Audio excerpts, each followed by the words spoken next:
Comfortable ফেব্রিক্সের এই ৩টা টি-শার্ট নিয়ে আসছি। আমি প্রথমেই এর ফেব্রিক্সটা দেখাই দেই। কতটা স্মুথ আর এত পাতলা, আর দেখতে পাচ্ছেন খুব সুন্দর কিন্তু কাজ করে দেওয়া আছে।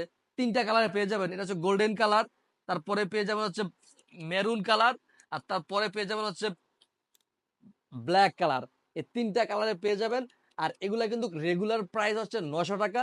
বাট যেহেতু আমাদের স্টক একদম শেষ, অল্প কিছু কোয়ান্টিটি আছে, স্টক ক্লিয়ারেন্স করার জন্য এই অফারটা দিচ্ছি। এগুলা পেয়ে যাবেন মাত্র ৭৫০ টাকায়, ৩ পিস মাত্র ৭৫০ টাকা। আর এগুলা কিন্তু সবসময় চলবে না, অফারটা খুবই সীমিত সময়ের জন্য। তো আর এটা কিন্তু এত সফট আর এত কমফোর্টেবল, ভাই গরমে এটা পরলে আপনার মনে হয় যে আপনি খালি গায়ে ঘুরতেছেন, এত কমফোর্টেবল আর এত আরাম লাগে পড়তে। তো দেরি না করে অর্ডার করে ফেলুন। আর যারা অনলাইনে অর্ডার করতে চান তারা কিন্তু আমাকে ইনবক্স করলেই হবে। আর যারা চান এই টি শার্ট গুলো দেখে শুনে ট্রায়াল দিয়ে পারচেস করতে, তারা চলে আসতে পারেন আমাদের শোরুমে। আমাদের শোরুমের লোকেশন হচ্ছে মিরপুর ১২ নম্বর সি ব্লক ২১ নম্বর রোডের ১২ নম্বর হাউস।